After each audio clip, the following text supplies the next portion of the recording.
A paz do Senhor, meus queridos. Deus seja louvado por mais essa oportunidade, por mais esse comentário da lição da Escola Bíblica Dominical.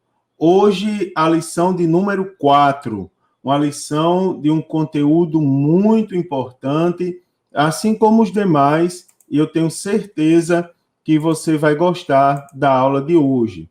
O tema da lição de hoje, a lição de número 4, tem por título Dons de Poder. Nós estamos no segundo trimestre da Escola Bíblica Dominical e a temática da lição gira em torno dos dons espirituais e dos dons ministeriais. Hoje, então, sobre os dons de poder.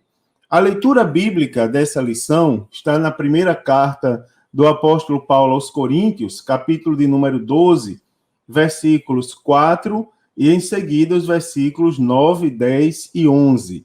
Diz assim, versículo 4: Ora, há diversidade de dons, mas o Espírito é o mesmo.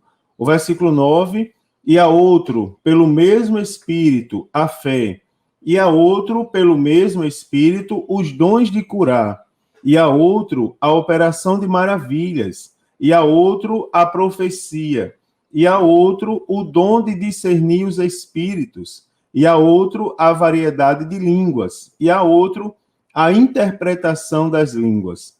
Mas um só e o mesmo Espírito opera todas essas coisas, repartindo particularmente a cada um como quer. Na lição de hoje, nós vamos discutir aqui, vamos conversar, eu juntamente com os irmãos, sobre os dons de poder. E aí eu vou falar para os irmãos que entre os dons espirituais concedidos à igreja se encontram o dom da fé, os dons de curar e a operação de maravilhas, que podem ser denominados, conforme classificação clássica da nossa igreja, os dons de poder. Então, nessa lição especificamente, nós vamos tratar acerca dos dons de poder. E aí vamos primeiro definir a palavra poder. Também eu quero mostrar aos irmãos quais os propósitos de Deus através dessas habilidades espirituais. E, por fim, eu vou destacar detalhadamente cada um desses 3 dons e sua função, para a edificação do corpo de Cristo. Então, queridos irmãos, para começar, eu quero definir juntamente com os irmãos a palavra poder, A palavra poder. Então, do grego, dynamis, o dunamis, que significa força, energia, habilidade ou poder, mas que normalmente se refere a algum agente de poder ou força capaz de realizar determinado trabalho. O nosso vocábulo dinamite se deriva desse termo grego, e isso ilustra a natureza da palavra. Essa palavra era usada para indicar milagres e maravilhas, ou seja, para indicar feitos, que requerem poder extraordinário e sobre-humano. Se nós observarmos no livro dos Atos dos Apóstolos, capítulo 13, versículo 12, e também Atos dos Apóstolos, capítulo 4, versículo 7, essa palavra ela é empregada para indicar o poder que o apóstolo Pedro usou a fim de curar aquele aleijado. No livro dos Atos dos Apóstolos, capítulo 1, versículo 8, o poder referido é o poder do Espírito Santo, que seria dado aos crentes primitivos no dia de Pentecostes, tá certo? Então, aqui uma breve descrição, uma breve definição da palavra poder. Agora, vamos definir juntos e também apresentar os propósitos dos dons de poder. Então, em 1 Coríntios, capítulo 12, versículos 9 e 10, o apóstolo Paulo fala do segundo grupo dos dons espirituais. Ele fala do dom da fé, ele fala dos dons de curar e ele fala da operação de maravilha. Esses 3 dons, eles são classificados didaticamente e tradicionalmente na nossa igreja, na Assembleia de Deus, como dons de poder. É importante ressaltar aqui para os irmãos que existem outras classificações acerca dos dons, mas a nossa classificação assembleana, tá certo? A nossa classificação, ela define, como por exemplo, semana passada, nós estudamos sobre os dons de revelação. Agora são os dons de poder, né? Só apenas didaticamente, aqui reforçando, ele, dentro dessa classificação, desse grupo, nós temos o dom da fé, nós temos os dons de curar e nós temos o dom da operação de maravilha. Então, queridos, como o próprio nome já diz, estes são dons que transmitem poder através de operações sobrenaturais. Aqui eu quero apenas frisar e lembrar os irmãos que quando eu uso a palavra dom, me referindo a atuações do Espírito Santo, sempre diz respeito a algo que está além da nossa capacidade. Semana passada eu ouvi um servo de Deus dizer que o dom da ciência, ele só era expresso quando a pessoa estudava muito. Eu fiquei quieto, esperando a oportunidade de corrigir, mas eu não tive essa oportunidade. Então, nessa aula, eu quero falar para os irmãos, aproveitando aqui a oportunidade, que os dons espirituais, eles sempre são algo sobrenatural. Sempre são algo que está além da nossa capacidade. Por exemplo, da aula passada, pegando o dom da ciência, sempre o dom da ciência está além da capacidade humana. Aquele conhecimento que nós adquirimos quando estudamos, eu expliquei na primeira aula, quando eu falei dos dons naturais, né? Daquela dádiva de Deus que vem ali junto com a própria vida. Alguns desenvolvem certos tipos de habilidade. É tanto que se você pega 10 pessoas e coloca o mesmo texto para elas estudarem, mesmo que as 10 aprendam, mas na hora de falar, cada uma vai ressaltar um ponto que o outro talvez não tenha observado tanto, porque cada um desenvolve uma habilidade natural. Eu estou falando de dom, e se é dom, tá certo? São operações sobrenaturais. Então, sempre que você ouvir falar nos dons do Espírito Santo, você sempre tem em mente isso, são operações sobrenaturais. Então, por esse motivo, apesar de distintos entre si, existe uma estreita relação entre eles, inclusive em seus aspectos visíveis, ou seja, em seus resultados. Não é, irmãos? Então, assim como os outros dons, esses também são recursos extraordinários que o Senhor Jesus, mediante o Espírito Santo, colocou à disposição da igreja. Aqui eu quero explicar também esse termo. Os dons estão à disposição da igreja. Não significa dizer que cada um pode chegar lá e pegar o que quiser. Não.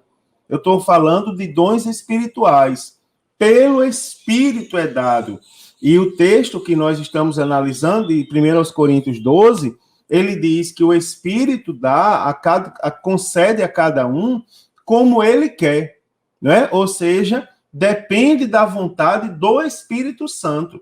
Depende do objetivo do Espírito Santo. Lembre-se sempre que os dons, ele tem por objetivos principais, o aperfeiçoamento dos santos. Também a ampliação do conhecimento, de poder e da proclamação do povo de Deus. E também chamar a atenção dos incrédulos à realidade divina. Para ser usado pelos dons do Espírito Santo, precisa ter uma relação estreita com o Espírito Santo e precisa estar enquadrado no contexto dos propósitos principais dos dons. No caso dos dons de poder, o aperfeiçoamento dos santos, a ampliação do conhecimento de poder e da proclamação do povo de Deus e também chamar a atenção dos incrédulos à realidade divina, tá certo? Também, queridos, Agora eu quero falar especificamente sobre os dons de poder. Vamos falar sobre cada um desses dons que eu estou falando até o momento. Primeiro, o dom da fé. Está lá em 1 Coríntios, capítulo 12, na parte A do versículo 9. Tá certo? Fé em hebraico, não é? Rinim, e no grego, pisteuo. A Bíblia diz que a fé, segundo Hebreus 11:1, é o firme fundamento das coisas que se esperam e a prova das coisas que não se podem ver. Tá certo? Aqui está definindo a fé no sentido geral. No que diz respeito ao dom da fé, lembre-se que eu acabei de falar para os irmãos que quando eu coloco a palavra dom, eu estou falando de algo sobrenatural. Então, a fé no sentido geral é o firme fundamento das coisas que se esperam e a prova das coisas que não se vê, segundo Hebreus 11:1. Agora, o dom da fé é uma capacidade concedida, e aí eu vou apenas explicando algumas palavras especificamente para os irmãos. Não é uma capacidade dada. O dom da fé é uma capacidade concedida, tá certo? É conceder. Por exemplo, eu tenho aqui do meu lado um aparelho celular. Se eu for dar esse celular a alguém, eu vou dar, e esse celular é da pessoa. Se eu for conceder, é diferente. Conceder, eu vou repassar o celular para aquela pessoa por um período determinado e com objetivo determinado. E depois o celular, ele não deixa de ser meu, ele retorna para mim. Então, o dom da fé é uma capacidade concedida e não dada pelo Espírito Santo para o crente realizar coisas que transcendem a esfera natural. Né, irmãos? Já que eu estou falando de dom espiritual, visando o benefício e a edificação da igreja, segundo o próprio pastor Elinaldo Renovato, autor dessa lição, definiu. Então, algumas considerações são necessárias ser feitas acerca desse dom. Primeiro, esse tipo de fé não são todos que possuem, tá certo? Isso aqui é importante. Eu estou falando de dom, de algo que é concedido momentaneamente pelo Espírito Santo. Então, não são todos que possuem. Nada tem a ver com a chamada confissão positiva, tá certo? Nem com a força do pensamento positivo, pois é um dom que atua sob o controle do Espírito e não do homem. Né, irmão? Isso é importante. Veja como é bom a gente construir um conceito, porque não tem a ver com a confissão positiva. Vai dar certo, vai dar certo, vai dar certo, deu certo. Não, não é isso. É um dom, ou seja, ele é concedido. E o controlador, o dono do dom é o Espírito Santo e não o homem. Então, o termo fé, ele é recorrente na Bíblia. E é importante a gente destacar alguns tipos de fé para não confundir a cabeça dos irmãos, já que é um termo tão comum que, inclusive, faz parte do nosso dia a dia, não é? Então, aqui tem um quadro explicando alguns tipos de fé que nós encontramos na Bíblia Sagrada. Primeiro, a fé natural. A fé natural é um conhecimento que é produzido pela detida observação da natureza. Via de regra, conduz o ser humano a crer na existência de Deus, não é? Esse tipo de fé pode ser encontrado, por exemplo, nos filósofos gregos, que, embora desconhecessem os escritos dos profetas hebreus, lograram descobrir, em algum ponto de suas especulações, a presença inacessível do Criador de todas as coisas. A fé natural é aquela fé que naturalmente está nas pessoas. Se qualquer pessoa que você falar de qualquer parte do mundo, ela acredita em algum tipo de Deus. Pessoas lá, os índios que vivem isolados na selva amazônica, por exemplo, que nunca tiveram contato com a civilização, quando se faz contato com eles, eles creem num Deus, eles acreditam num Deus, eles têm uma divindade, eles acreditam em algo superior. É a fé natural. Tá certo? Que, embora muitas vezes ela seja ignorante, não é? Porque ela não tem conhecimento do verdadeiro Deus, na maioria das vezes, mas todo mundo possui. Segundo, é a fé salvífica, ou a fé para a salvação. essa fé, ela nasce no coração das pessoas a partir da proclamação do Evangelho. E é a fé que nos leva a receber Cristo como único e suficiente Salvador. A fé salvadora, ou a fé para a salvação, ou ainda a fé salvífica, só nasce no coração humano através da pregação do Evangelho. Tá certo? Então, sem a mensagem da cruz, não pode haver fé salvadora. É aquela mensagem que, exemplificando aquela fé, aliás, que a pessoa escuta a mensagem e é aquela fé que leva a pessoa a levantar a mão e aceitar Jesus como Senhor e Salvador. Tá certo? Isso é a fé para a salvação, a fé salvífica. Existe a fé como virtude do fruto do Espírito, né? Porque se você olhar lá, porque o fruto do Espírito aí tem amor, não é? Paz, alegria, tá certo? E tem a fé. Essa fé como virtude do fruto do Espírito é uma elevadíssima confiança em Deus, desenvolvida a partir de uma íntima comunhão com o Espírito Santo. Lembre-se que o fruto do Espírito, ele começa a ser percebido através das suas virtudes, não é? Quando você olha para alguém, você começa a observar amor, paz, alegria, fé. Então, a partir do momento que se desenvolve uma intimidade com o Espírito Santo, também se observa naquela pessoa a virtude da fé, que é uma virtude do fruto. É uma fé constante, paciente, regular, tá certo? Que independe de circunstâncias. É a fé que nasce como resultado de um relacionamento íntimo do crente com a própria palavra de Deus. Agora, a fé como dom. A fé como dom, como eu estou falando de dom, estou falando de algo sobrenatural. Então, a fé como dom diz respeito a uma fé sobrenatural, que capacita o crente a crer em Deus para a realização de milagres extraordinários, como a cura de doenças, por exemplo, ressurreição dos mortos, ou a realização de coisas impossíveis pelos meios naturais. É aquela fé, por exemplo, que onde se diz no popular que se move montanhas, né? É aquela fé que eu digo, ainda que você tenha fé, dizer aquele monte, sai daqui para acolá, né? Então, o dom da fé é a capacitação sobrenatural, lembre-se desse detalhe, do crente, para crer e realizar o impossível no nome do Senhor. Então, a fé, lembre-se, irmão, sempre do conceito do dom espiritual. O dom da fé é algo sobrenatural, porque é um dom do Espírito Santo, tá certo? Lembre-se que se é sobrenatural, você já sabe. Se é um dom, então é sobrenatural, provém do Espírito Santo, é temporário, né, ou momentâneo, e é concebido para edificação da igreja, glorificação do nome do Senhor, não é verdade? Então, se é um dom espiritual, já tem isso daí. Agora, o dom da fé é aquele ali para a realização de milagres extraordinários, tá certo? Naquele momento específico, é onde o Espírito Santo o concede. Os dons de curar. Os dons de curar é interessante, porque é o único dos dons que aparece no plural. Você vai ver que não é o dom de curar, é os dons de curar. Então, este dom é multiforme na sua constituição e na sua operação. É a sublime mensagem para os enfermos, não importando a sua doença.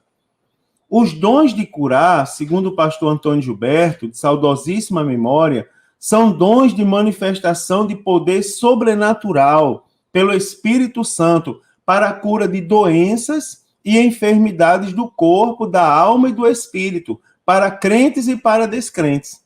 Tá certo? Então, o agente, aquela pessoa que é usada por Deus, tem que ser um crente. Por quê? Porque tem que ter comunhão com o Espírito Santo. Agora, aquela pessoa que é alvo desse dom, aquela pessoa que vai ser curada naquele momento, pode ser um crente ou um descrente. Então, a cura divina era parte fundamental do ministério de Jesus. Quer ver uma coisa interessante? É que quando Jesus, naquela passagem, ele coloca um paralítico, na casa onde Jesus estava ensinando, colocam ele pelo telhado, a Bíblia diz assim, que Jesus estava ensinando e a virtude do Senhor estava com ele para curar, não é? Ou seja, um exemplo clássico ali dos dons de cura, tá certo? No livro dos Atos dos Apóstolos, o segundo tratado do evangelista Lucas, nos mostra também que o apóstolo Pedro, Filipe, Estevão e o apóstolo Paulo eram tremendamente usados por Deus, né, irmãos, com esse dom. E aí, ó, se você for ver a vida desses servos de Deus, vocês vão ver o quanto eles eram crentes, o quanto eles eram devotos, o quanto eles tinham uma vida de oração, de proximidade com o Espírito Santo. Não era assim, eles não pegavam as curas lá na prateleira e vou usar isso aqui. Não, o Espírito Santo usava eles, tá certo? É muito interessante isso. Agora, algumas perguntas interessantes. Por exemplo, por que são dons? Por que aparecem no plural? Então, é interessante a gente notar que todos os outros dons listados pelo apóstolo Paulo estão no singular, mas os dons de curar estão no plural, como eu já disse. E há outro, os dons de curar. Então, é assim, ó, não há o que a gente pode deduzir aqui, o dom de curar, mas uma variedade deles, tá certo? São os dons de cura. A expressão dons de cura, ela vai designar as mais variadas formas pelas quais o Espírito Santo pode operar em diferentes ocasiões. Então, pode ser manifesto através da pregação da palavra, de outro dom, não é? De uma palavra de ordem, da imposição de mãos, da oração, dentre outras maneiras. Apenas voltando aqui para reafirmar a definição do pastor Antônio Gilberto sobre os dons de curar, quando ele diz são dons, né? Ou seja, no plural, de manifestação de poder sobrenatural pelo Espírito Santo, para a cura de doenças no plural, e enfermidades. Aí aqui está interessante, ó, os tipos de enfermidades. Podem ser enfermidades no corpo, na alma, apenas lembrando para os irmãos que a alma é aquela parte da constituição humana onde estão os sentimentos e emoções. Então, pode ser cura de doenças e enfermidades no corpo, da alma e do espírito. O que é o espírito? É a parte do homem que se comunica com Deus. Então, existem pessoas que têm enfermidades espirituais, ou seja, doenças que prejudicam a comunicação do homem com Deus. Inclusive, esses dons, os dons de curar, também podem curar de enfermidades espirituais. Outra curiosidade, todos têm esses dons? Eu acho que nós todos já somos capazes de responder essa pergunta. Então, assim, ó, vou dizer para vocês, os dons de curar não são concedidos a todos os membros do corpo de Cristo. Por quê, irmãos? Por duas finalidades. O dom, ele é concedido pelo Espírito Santo da maneira como ele quer, para a edificação da igreja, a glorificação do nome do Senhor. Agora, e precisa ter os requisitos da pessoa, precisa estar em íntima comunhão com o Espírito Santo. Não se é usado pelo Espírito Santo de qualquer maneira, tem que ter uma íntima ligação com ele. E terceiro, né, irmãos? Terceiro é que a gente precisa saber o conceito verdadeiro do dom. Né? Os dons não são concedidos a todos os membros da igreja, por causa desses objetivos. Agora, também leva em consideração, em terceiro lugar, que todos podem operar, né? Todos podem orar pelos enfermos. A Bíblia manda a gente orar pelos enfermos, na autoridade do nome de Jesus. Por quê? Lá no ID, né, de Marcos 16, e a partir do versículo 15, Jesus prometeu realizar sinais que confirmam a sua palavra. E, havendo fé, os enfermos serão curados.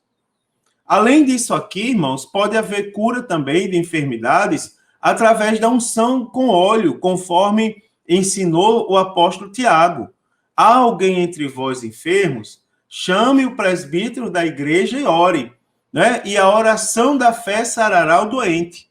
Né, irmãos? Esse aqui é muito interessante. Além dos dons de curar, pode haver também os sinais de Jesus Cristo, conforme estão previstos na palavra, além da cura através da unção com óleo. É interessante aqui destacar ainda 3 verdades sobre a cura. Primeiro, a cura, ela é uma expressão da compaixão divina. Tá certo, irmãos? Segundo, a cura encontra-se entre os benefícios divinos que compõem o pão dos filhos. E terceiro, faz parte da obra redentora de Cristo, né? Faz parte da obra redentora de Cristo. Uma terceira observação sobre os dons de curar é acerca da contemporaneidade. Ou seja, será que os dons de curar ainda existem nos dias de hoje? Então, eu quero dizer para os irmãos, seguramente, que embora a corrente da teologia cessacionista, que é muito forte nos dias de hoje, uma aula como essa é importante, porque a gente esclarece à luz da Bíblia e esclarece também em conformidade com o nosso credo oficial. Né, irmãos? É interessante como a fonte de pesquisa de algumas pessoas ainda é a teologia cessacionista. Essa teologia, ela afirma que os dons do Espírito Santo não existem mais, cessaram na época dos apóstolos, né? Agora, embora eles digam isso, os ensinos de Cristo mostram exatamente o contrário, tá certo? Mostram que os dons espirituais são para os dias de hoje. Eles perpetuam de acordo com a sua fé, né? E enquanto a igreja estiver nesse mundo, o Espírito Santo estará com a igreja como o Espírito Santo, né, irmãos? Então, tudo que se viu no início, na era apostólica, no início da igreja, nós temos nos dias atuais, porque o Espírito é o mesmo. Então, a escassez, o que a gente pode afirmar sobre a escassez e sobre a pouca manifestação dos dons nos dias atuais, podemos apontar algumas causas. Por exemplo, primeira causa, a incredulidade, né? Opera no coração de muita gente a incredulidade. Segundo, a falta de interesse de buscar esses dons. E terceiro, a falta de temor, de adoração e a falta de santidade. Olha, irmãos, não faz parte da nossa lição, mas só para vocês entenderem que se você vai à igreja dançar, se você vai à igreja se requebrar, se você vai à igreja fazer da igreja como um clube social para a sua vida, para agradar o seu ego pessoal, então você não está indo adorar o Espírito Santo. E se você não está indo adorar o Espírito Santo, como você pode, não é, ser testemunha? Como alguém pode ser instrumento dos dons espirituais, se ali não tem ninguém focado nos objetivos do Espírito Santo, não é? Então, a pouca manifestação ou a escassez nos nossos dias tem por objetivos principais essas 3 causas que devem ser levadas em consideração na nossa aula. E terceiro, eu quero falar sobre o dom da operação de maravilhas. Esse dom, ele manifesta-se como os demais, não é, irmãos? Ou seja, de maneira sobrenatural. Eu estou sempre fazendo essa observação. O dom é uma manifestação sobrenatural. No caso, os dons espirituais, tá certo? Que nós estamos falando agora. Geralmente sendo uma intervenção divina às leis da natureza. O dom da operação de maravilhas, não é? Então, ele é um dom sobrenatural, é um dom do Espírito Santo. Geralmente, é uma intervenção divina às leis da natureza. É Deus modificando as leis naturais para manifestar o seu supremo poder. Então, sobre o dom de operação de maravilhas, se manifesta quando, né, ou sempre que o dom de operação de maravilhas se manifesta, os resultados são imediatos e visíveis. A própria palavra maravilha, do grego teras, não é? Ou seja, algo estranho, que leva o observador a se maravilhar, sempre é usado no plural, e geralmente depois de outro termo, não é? Semeia, ou seja, sinais. Sinais. O oposto ocorre em algumas passagens bíblicas, o termo teras, que aparece sozinho, prodígios.